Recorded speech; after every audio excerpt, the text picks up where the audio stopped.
ኢትዮጵያ የዓለም አድባር ነች፣ ቀላል ሀገር አይደለም። ለመመኘትና ለማሰብ ያለንበት ሁኔታና ያለንን አቅም ገምተን መመኘት የለብንም። ያ ምልክት ግን እስከ ማንነትን እስከሚያጠፋ ድረስ ከሆነ አደገኛ ነገር ነው። አባቴን ሳውቀው አንድ ቀን የዓመት ረፍት ወስዶ አያውቅም ከስራ ቦታ ላይ። ከምንም በላይ እርስ በርሳችን መከባበር፣ መዋደድ፣ መተባበርና የቀደሙት ታላላቆቻችን የሰሩትን ስህተት ሳንደግም የአፍሪካ መርከብ ለሚጓዝ በአፍሪካ መርከብ ይፈራል አዲስ ሀሳብ ማቅረብ። ውሃ አልፎ በመርከቡ ሽንቁር ሲገባ አረ አየው ወይም አቤት ባለ ቁጥር ይብሳል የቀዛፊ ቁጣ። አይወድም ሌላ ሀሳብ ሲመጣ ያለ የሚቀጥል በሾክ መሃል ያለ ጽጌረዳ ማለት ነው። ከባድ ህይወት ነው። አንተ ቴዎድሮስ ነው የሚለው ከንድምሱ እንደዚህ። አሁን እስቲ ቴዲ አንድ ነገር ላስደምጥህ። ከቴክኒሻናችን አንድ ድምጽ እንስማ።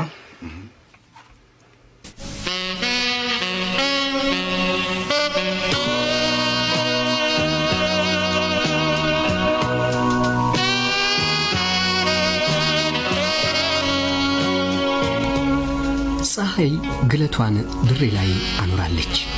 አፈቴሳ መንደር ያለው ገበያ ገና በጠዋቱ ደርቷል።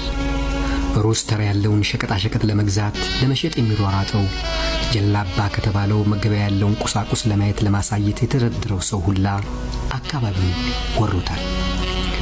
ሶስቱ መርማሪዎች አፈቴሳ ሰፈር ድሬ ገበያ አዳራሽ ባለው ጠባብ የእግር መንገድ ላይ ታችላሉ። የፀሐይ ሙቀቱ በረታ። አንደኛው መርማሪ እጁ ላይ ያሰረውን ሰዓት አየ። እኩለ ቀን ሊሆን 30 ደቂቃ ብቻ ቀርቶታል። ድሬ ገበያ አዳራሽ ይሰራል የተባለው ተፈላጊ በአሳቻ ሰዓት የሚመጣና መሳሪያ ይዞ የሚዘዋወር ግለሰብ እንደሆነ ተጠቁመዋል።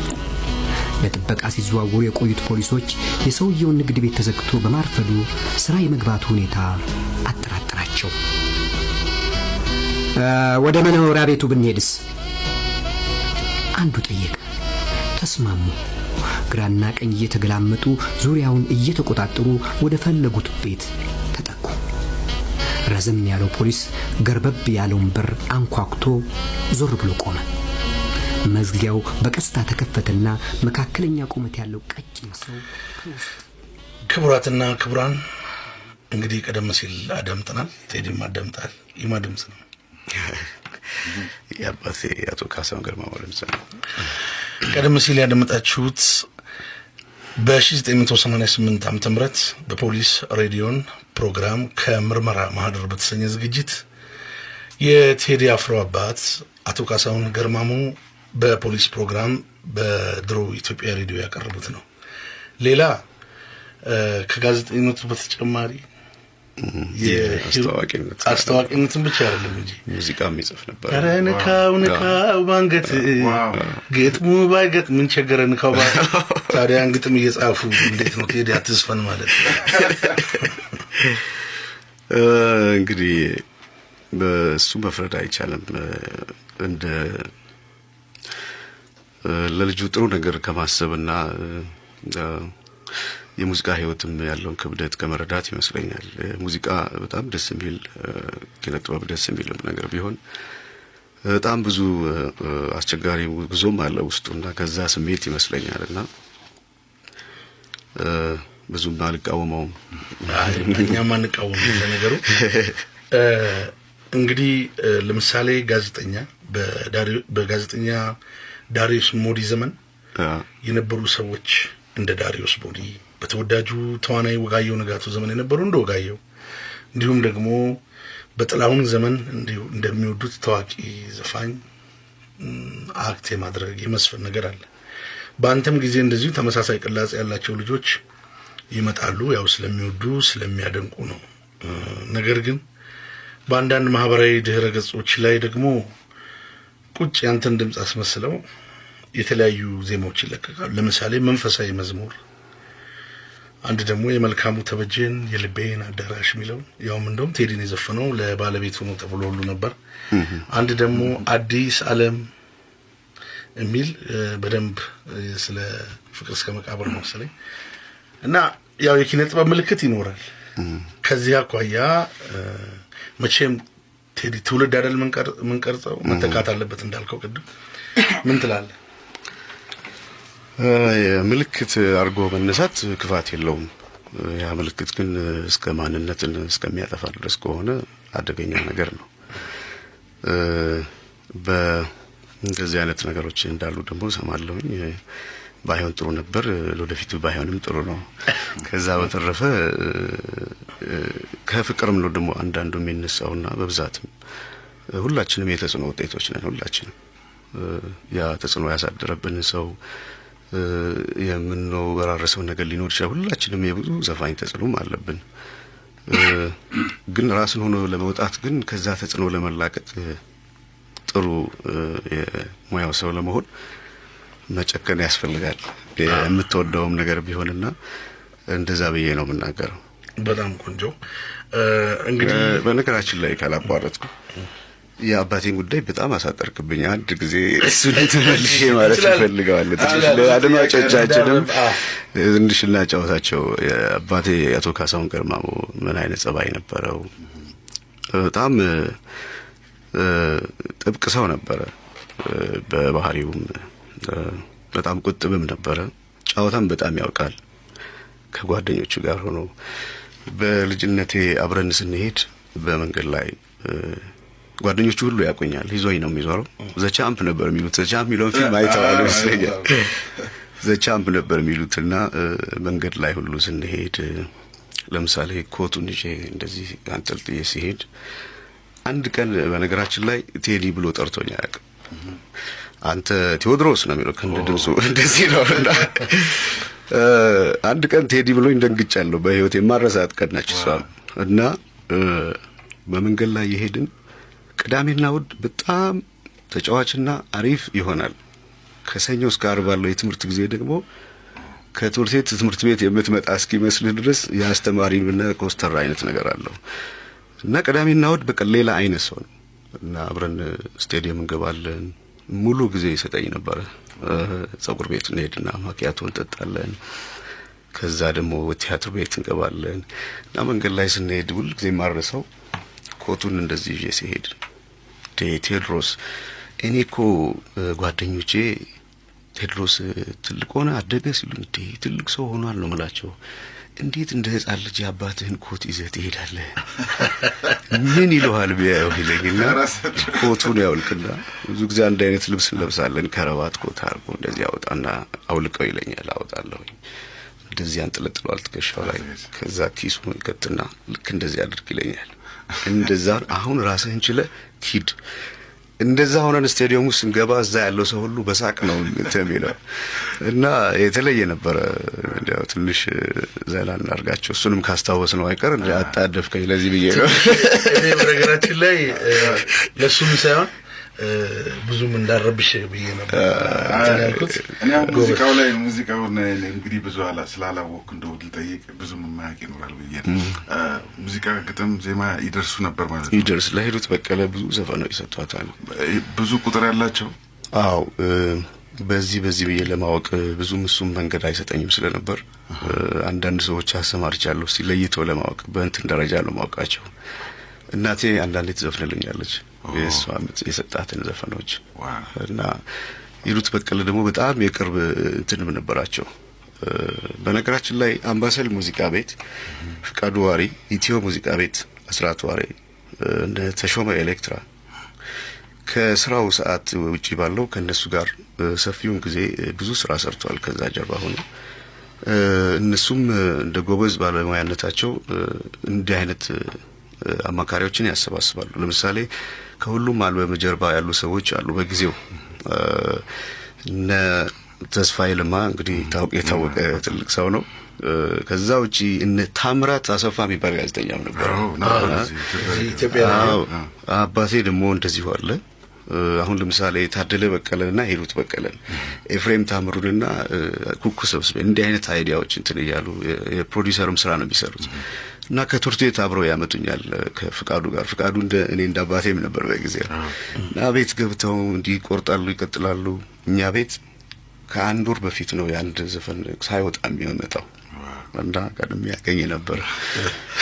እሱ ኢንፍሉዌንስ አድርጓል። ግን እሱ እንደዚህ ነገሮች አይወድም ነበረ።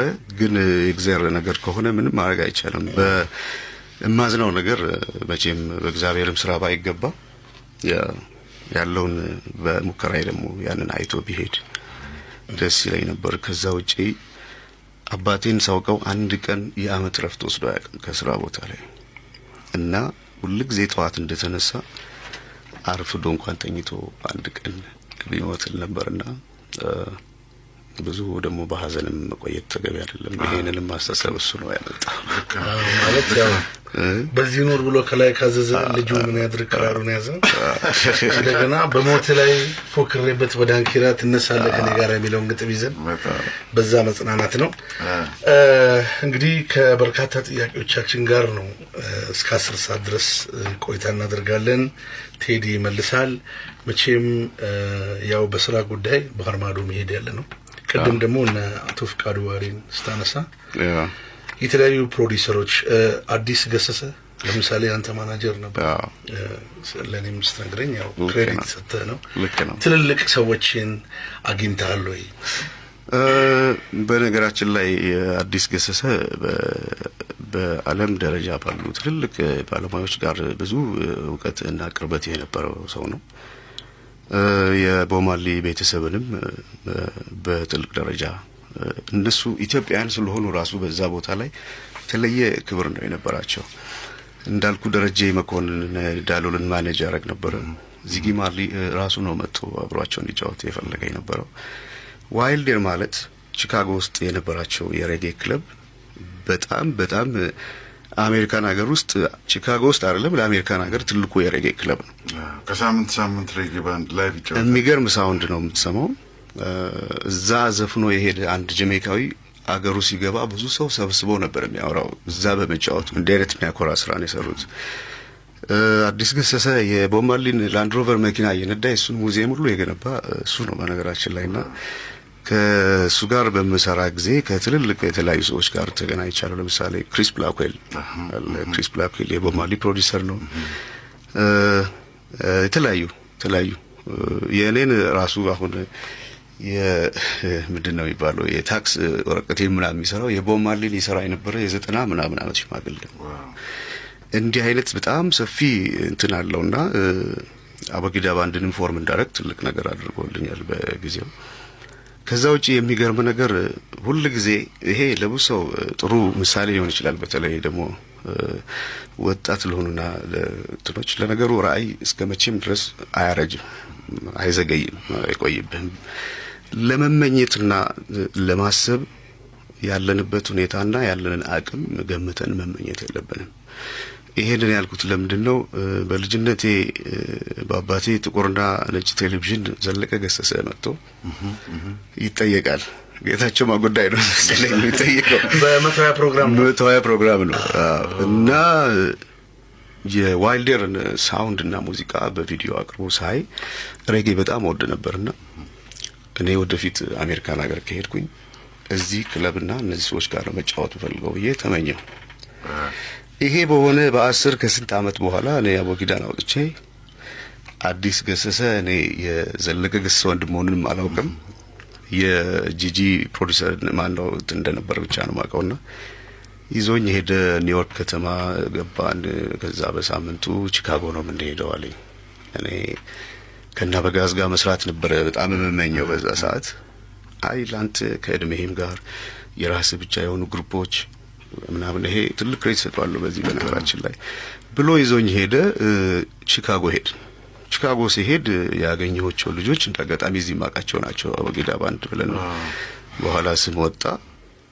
እዛው ስቴጅ ላይ የተጫወቱ በሶስተኛው ቀን ድሮ የምመኘው ቦታ እንደመጣው ዋው እና ደረጀም ተመሳሳይ ህልም ነበረው። ደረጀ ከበደ ያ ቦማሊን ባያገኘው ዚጊ ማርሊን የሚያህል ያን የሬጌንትን ይዞ የመጣው የዚህ ሰው ህልም ነው። ደረጀ መኮንን የሱ ህልም ነበርና ተጉዞ አቦጊዳ ባንድ የሚወጣው ከዛ ውስጥ ነው እና ለሁል ጊዜ ምኞትን አስፍቶ ለመመኘት ያለህበት ሁኔታ በምንም አይነት ሁኔታ አይወስነው። በጣም የሚገርም አቦጊዳ ባንድ ላይ ሩፋኤል አለ። ራፋኤል በጣም ከነሱ ጋር ፕሮግራም የወሰድን ነው። ሩፋኤል የዚጊማሊ ድራመር ነበረ። እንግዲህ የአስቴር አወቀ አልበሞች ድራም የሚጫወተው እሱ ነው። እዛ ላይ ብዙ ዘፈኖች። ክቡራትና ክቡራን እንግዲህ ቴዲ ማላችን ይገኛል። እንግዲህ እየተጨዋወትን ነው። ቅድም አንድ ነገር ስለ አዲስ ክሬዲት ሰምቻለሁ፣ ስለ አቶ አዲስ ገሰሰ። በአንድ ወቅት አለመግባባት ነበር ከአዲስ ጋርና ብዙ ጊዜ እኛም ሀገር ደግሞ የሚለመደው ምንድነው ከሰው ጋር ከተጋጨን መልካም ነገሩን ሁሉ እስከ መርሳት ድረስ እንሄዳለን። በዛ ላይ ደግሞ ስለ ፕሮዲውሰርም ትልልቅ ሰዎችንም በጋራ አግኝታልና እቺን ብታብራራልኝ ከአዲስ ጋር በተያያዘ ነገር። እንግዲህ ከአቶ አዲስ ገሰሰ ጋር ከ10 ዓመት በላይ ነው አብረን የሰራ ነው። እንደ ልጅና እንደ አባትም ነበርን። ትልቁ ነጥብ በሙዚቃ ህይወቴ ላይ ከፍተኛ ተጽዕኖ በማድረግ ያለውበት ደረጃ እንድደርስ ትልቅ አስተዋጽኦ አድርገዋል። ሌላው እንግዲህ አብረን የማንቀጥልበት ሁኔታ ደግሞ ተፈጥሮ አብረን የማሰራም ከሆነ የነበረውን ሁሉ ነገር መደምሰስና አለመናገር ጤናማ አይደለም ብዬ ነው ማምነው። ሁል ጊዜ የሞላውን ክፍል ነው ማየት ለራስህ ሙሉ ያደርጋል። የጎደለውን ነገር ማየት ራስህን ነው የሚያጎልህ እና ከዚህ አንጻር ነው። ሌላው ቢቀር እኮ ይሄ ቀላል ነገር አይደለም። በነገራችን ላይ ሁል ጊዜ ሰው የሰራውን ነገር ያለውን ጥሩ ጎን ጠቅሶ ጥሩ አርአያ መውሰድ ተገቢ ነው ብዬ አምናለሁ። መጽሐፍ ቅዱስ እንኳን እንግዲህ ትልቁ ጦርነት ጥሩ ካልሆነ መንፈስ ነው ሰይጣን ነው የሚባለው አይደለም ነውም ደሞና ተቃውሞትም እያለ የሰይጣንን መልካምነትና በደም ግባቱ ከሌሎቹ ሁሉ የበለጠ እንደነበር ይመሰክራል። እና ሁሉ ጊዜ ከአንድ ነገር ጥሩን ነገር ማየትና ትልቁን ዋጋ መስጠት ጠቃሚ ነው ለራስም ቢሆን በዚህ ስለማመን ነው። እና አዲስም ደግሞ በነገራችን ላይ የዋህም ሰው ነው። እንደዛ ነው ዳኒ። አይ እንግዲህ አሁን ጥያቄ አለ ሌላ? የኔ ጥያቄ ሁል ጊዜ ወደ ሙዚቃ ነው የሚሄደው። ከሙዚቃው ጋር የተያዘ ጥያቄ አለ ወይ ነው? እንግዲያም በስልክ የሚገባም ስለሚሆን እንግዲህ ብዙ ጊዜ ሬጌዎችን ለየት ባለ መልኩ በሮት ነገር ነው የሚጫወተው። አሁን ቅድም እንደሰማነው ኮርኩም አፍሪካ ላይ ነው እና አንዳንድ ቃላቶች ተጠቅሟል። ግዶን እናውቃቸዋለን። ሌሎቹ ነገሮች ምንድን ናቸው? እነሱ ግዶ አሁን ግዶ ይላል። ሌላ ደግሞ የሆነ ቃላቶች አለ። የኔም ብቻ አይደለም፣ እዚህ ፌስቡክ ላይም በጣም ብዙ አድማጮች ጠይቅልን ብለውኛል። ግዶ እንግዲህ ጉራጌ ብሔረሰብ ግዶ ማለት ወየውም ወይም ደግሞ ወይ ጉድ እንደማለት ነው። ሌላ ዮንጂ ከረ ሃሪ እርቾ ኤቴ ዋረ የሚል ደግሞ አለ። ይሄ 7 ቤት ጉራጌ በተለያየ በዜማው ይሄ ራሱ ሆኖ ለምርቃትም ለለቅሶም የሚጠቀሙበት ነው እና ዮንጂ ከረ ሃሪ እርቾ ኤቴ ዋረ ማለት ጠይቄ እንደተረዳሁት ያ የደረሰው ልጅ የአዋቂው ልጅ ወዴት ሄደ? እና አፍሪካም እንግዲህ ብዙን ጊዜ ስደት በጣም ተጋላጩ ወጣቱ ክፍል ነው። አፍሪካም ደግሞ ያላትን ሀብትና የተፈጥሮ ጸጋ መጠቀም ያልቻለችው እውቀት ባለማሳተፏ ነው። የነገሩ ምንጭ ላይ ያተኮረ። በነገራችን ላይ ይሄ ዘፈን የተጻፈው ከዓመት በፊት ነው። መጀመሪያ የዘፈን ግጥም አልነበረም የጻፍኩት። የአፍሪካ መርከብ ይላል። አፍሪካ እንደ አህጉር ሁሉም አህጉር የቆመው የተሳፈፈው ያው ውሃ ላይ ነው እና አፍሪካ መርከቧ ምሳሌዋ ነች። እና ምን ይላል የአፍሪካ መርከብ ለሚጓዝ በአፍሪካ መርከብ ይፈራል አዲስ ሀሳብ ማቅረብ። ውሃ አልፎ በመርከቡ ሽንቁር ሲገባ አረ አየው ወይም አቤት ባለ ቁጥር ይብሳል የቀዛፊ ቁጣ አይወድም ሌላ ሀሳብ ሲመጣ እያለ የሚቀጥል። ከዚህ ተነስቼ ነው ያንን ሙዚቃ የሰራሁት። እና በስደት ደግሞ ሲዋን የሚል አንድ መጽሐፍም አለ። መቼም እሱን ብዙ ወጣቶች ቢያዩት ጥሩ ነው። ምንድነው አርስቱ? ሲዋን ይላል። ሲዋን እና አንዱ ውጭ ሀገር ያለ ልጅ በዚህ አይነት ሁኔታ ከዛሬ 10 ዓመት በፊት እንዴት አስቸጋሪ ሁኔታ እንዳለፈ ያሳያልና ያለውን አሳዛኝ ሁኔታ ለመግለጽ ነው። ኦኬ ስለዚህ ለዛ ነው ከዛም ጋር ደግሞ አልሄዳለኝ የሚለውም ዘፈን ከሀገር መሄድ አልሄዳለኝ እንግዲህ በፍጹም ተጠናቆ ያለቀ ስራ አይደለም። በነገራችን ላይ ዘፈኑ በአንድ ሲዲጄ ላይ ነበረ። ዛሬ ረጅም ዓመት በፊት የተሰራ ነው። ለምሳሌ የናሙና ስራዎች ላይ ያለው ውበት አንዳንዴ እንዲቀላል አይደለም። የቱርክ ቡና ጠጥተህ ታውቃለህ? ከነሽርክቱ ከተርኪሻ እና ወይም ደግሞ በቢራ ፋብሪካዎች አካባቢ ገና ፍጹም ተጠናቆ ያላለቀ የቢራ እንትን አለ ከነ እንትኑም ይሸጣል። ራሱ እንዴት ነው የሚጮኸው በዛ ስታል ወይም ደግሞ በርበሬ ተጠናቆ ተወቅጦ መጨረሻ ላይ ተፈጭቶ ካለው ውጤት በፊት አንድ ፕሮሰስ ላይ ያለ ይሄ ከነዚህ የሚጣፍጥ ፍርፍር ይሰራል። የዛ አይነት ነው እና እኔ በጣም መለኪያው ነው አሳልፌ ያወጣሁት። በዛ ደረጃ ነው እሱ ያለው። ኦኬ ካንተ ስሜት እንግዲህ ሙዚቃ ማድመጥ ይኖርብናል። እሺ ካንተ ስሜት ሙዚቃ ማንን እናድምጥ? እሺ በእንግሊዘኛው ላይ ደግሞ እንምጣና እሺ በእንግሊዘኛው እንምጣ አይደለ? ከመረጥናቸው ለአድማጩም ለለውጥ ነው ነው። እንግዲህ ያው አንተ ዘፋኝ እንዳትሆን አባት አቶ ካሳሁን ገርማሙ ተጭነዋል፣ እንዳዘፈን ብለዋል። ያ ማለፈ የሚሆነው ሆነና እዚህ ዘመን ላይ ደረሰን። አንተ በምትፈልገው ድምጻዊነት ትቀጥላል። አይንንም በአይና አይተሃል። ለምሳሌ ሚኪ ያው 2 ልጆች ነው ያሉ። ዝም ብለን የመጀመሪያውን ብለን እናንሳ ብለን ነው። ከዚህ በኋላ በዚህ ዘመን የሚኪ እጣ ፈንታ የሚወሰነው በራሱ ነው ወይስ አንተም እንዳባት ይሄው አጣጣው? እኔ እንግዲህ ዝንባሌው ከተሰጠው ጋርና መንገዱና አቅጣጫው ከሆነ ምናልባት አካሄድ ማሳየት ከኔ የተሻለ መሆን አለበት። በሙዚቃውም ከሰራ በትምህርትም ደግሞ ቢደገፍ ያስፈልጋል። ከዛ በተረፈ የሙዚቃ ስሜት ካለው ሙዚቀኛ መሆን እንዴት የተሻለ መሆን አለበት። ሙዚቃው ደግሞ ህይወት ያለውንም አደጋ አብረ በደንብ ጥንቃቄ የሚፈልግ ነው። የሆነ በሾክ መሀል ያለ ጽጌረዳ ማለት ነው። ከባድ ህይወት ነው። ከዚህ አንፃር ጥንቃቄ የሆነና እሱን አብሮ እንትን ማለት። በተረፈ ትልቁ ነጥብ ልጅን ደግሞ እግዚአብሔር ሲባርክ ነው። እግዚአብሔርን እና ሀገሩን ኢትዮጵያን መውደድ አለበት።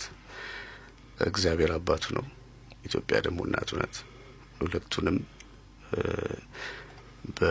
ይሄ ከህይወት ውስጥ መጥፋት የለበትም። ያ ካልሆነ እኔም አባቱ እናቱም እናቱ መሆኗ ልክ አይመጣም። ከዛ በተረፈ እንግዲህ በተቻለ መጠን እኔ አባቴ ድሮ በጣም በልጅነቴ ጀምሮ የሚጠይቀኝ አንድ ተደጋጋሚ ጥያቄ አለ። አላማህ ምንድን ነው የሚለኝ ከድሮ ጀምሮ። እኔ ሰውዬ ምን አይነት ጥያቄ ነው የሚጠይቀኝ ብዬ ጨነቅ ነበር። አላማህ ምንድን ነው? እና በማንኛውም መስክ ተሰማርቶ እግዚአብሔር በፈቀደለት ቢቀጥል አላማው ከእግዚአብሔር ከመፍራት ቀጥሎ አገሩን በጥሩ ሁኔታ በብቃት ማገልገል እና እስከ መጨረሻው ታማኝ ሆኖ መቀጠል አለበት። ከዚህም በላይ የምሰጠው አደራ የለም። ከዛ ደግሞ ከእግዚአብሔር ወዲህ ከባረክልህ እግዚአብሔር ይባርከዋል። እግዚአብሔር ይመስገን። ባይሆን ማን ካንተ ደግሞ የሚጠበቀውን ማድረግ ነው ያለብህ። ግዕዝ እንዲማር እፈልጋለሁ ስለሚቆጨኝ ለመጠየቅ የፈለኩት መሰለ አንዳንድ ቤተሰብ ውስጥ የስልጣኔ ምልክት እየመሰለ ልጆች ሙሉ ለሙሉ ወደ እንግሊዘኛ ቋንቋ የሀገራቸውንም አንዳንድ ቃና ይረሳሉ።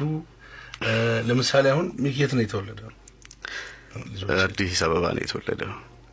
አዎ ከዛ ውጪ ያው ቅድም እንዳልኩ ቋንቋ ላይ ሲያተኩሩ የስልጣኔ እንትን መገለጫ ይመስል ልጆቹ ቶታሊ አማርኛውን ይረሱታል፣ ከካልቸሩም ይወጣሉ።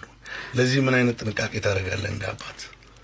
ያው ቀደም ጠቅለል አድርጌ እንዳልኩት ነው ዜግነቴ ብዬ በራሴ እንደዘፈንኩት ማንነቱ ወሳኝ ነገር ነው እና እሱ ላይ በጣም በዚህ መንገድ ነው እንትን ምለው። ከዛ በተረፈ ደግሞ እንግዲህ በመጫን የሚሆን ነገር የለም። በጥንቃቄ ትልቁ ደግሞ እግዚአብሔር ነው ልጅን የሚባርከው። ዘፋኝ የሚሆን ይመስላል? እስካሁን ማየት አይቻልም። ለምሳሌ ጠዋት ሃፒ በርዝዴይ ብሎልኛል። የሚወዷቸው ዘፈኖች ሃፒ በርዝዴይ እና ትዊንክል የሚል ልጆች ዘፈናል። በዛ በበጋን ገና ይንተባተባል እንጂ ያውቀዋል። ቆይ ላሰማህ እስቲ ከዚህ ላይ ሚካኤል ማን ስትለው ጠዋት ነው ስጠይቀው እንዳጋጣሚ ከቴክኒሻናችን ሚካኤል ማን ነው ስትለው ቴድሮስ ካሳሁን ገርማሞ ይላል። ቴዲ ታሸንተማው ቴዲ ታሸንተማው ሃፒ በርዝዴይ ደግሞ በልልኝ አልኩትኝና ሳይጨርሳት ሊለ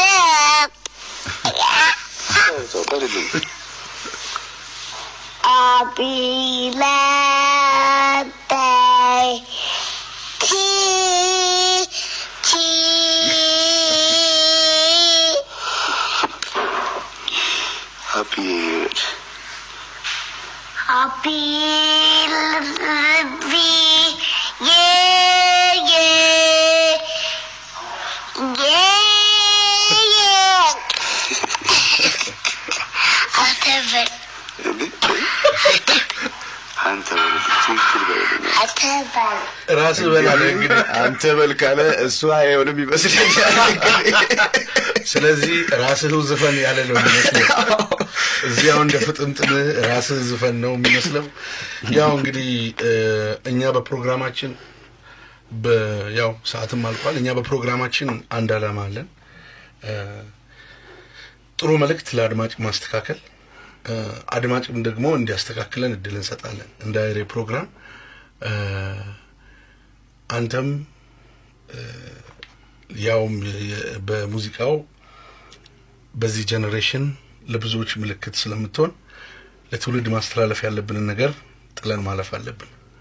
ስለዚህ ይሄንን በፕሮግራሙ ስም የምትለውንም እንድታስተላልፍ እንጋብዛለን። ዳንኤል ግዛው፣ ዘላለም ኩራባቸው፣ ቴዲ አፍሮ እስከ 10 ሰዓት ድረስ እንዘልቃለን ብለን ቃል እንደገባ ነው እስካሁን አለን። በመጨረሻችን ላይ ነው የምንገኘው። ቴዲ ስናጠቃልል የምትለው ነገር ካለ? እንግዲህ በመልእክት ከሚለው በፊት ቅድሚያ እናንተን ማመስገን እፈልጋለሁ። ፕሮግራማችሁ ቆንጆ ነው። በጣም ቆንጆ ሙዚቃ ነው የምታሰሙት። እኔም እሰማለሁኝ እና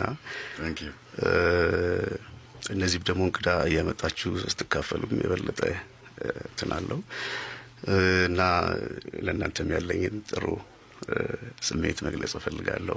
ከዚህ በተረፈ ደግሞ አድማጮችንም እስካሁን ሲከታተሉ ስለነበር ለኔም ጥሩ ስሜታቸውን ለገለጹልኝ ሁሉ ምስጋናዬን አቀርባለሁ። ባለቤቴን፣ ቤተሰቦቼን፣ ልጆቼን ሁላችንንም እግዚአብሔር ይባርክ። ከዚህ ባለፈ የማስተላልፈው መልእክት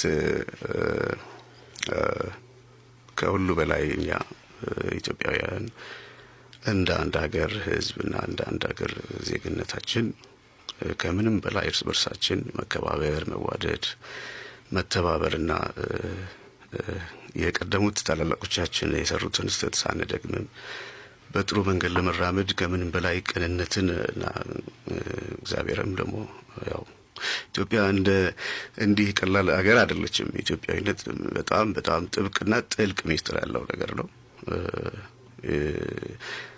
ኢትዮጵያ የዓለም አድባር ነች። ቀላል ሀገር አይደለም። ትልቅ መንፈስ ያለው ሀገር ነውና ያ የተቋረጠውን ነገር ለማግኘት ከመቼውም ጊዜ የበለጠ ከቅንነት ጋር ብዙ የሰሩልን ሰዎችን በማክበር በህይወት የሌሉትን ሁሉንም በማክበር ጥሩ ስራቸውን በመድገም ከዛም አልፎ ደግሞ እርስ በርሳችን ከምንም በላይ በቅንነትና በጥሩ ስሜት መተባበር ይጠበቅብናል። ፍቅር ያሸንፋል። አመሰግናለሁ።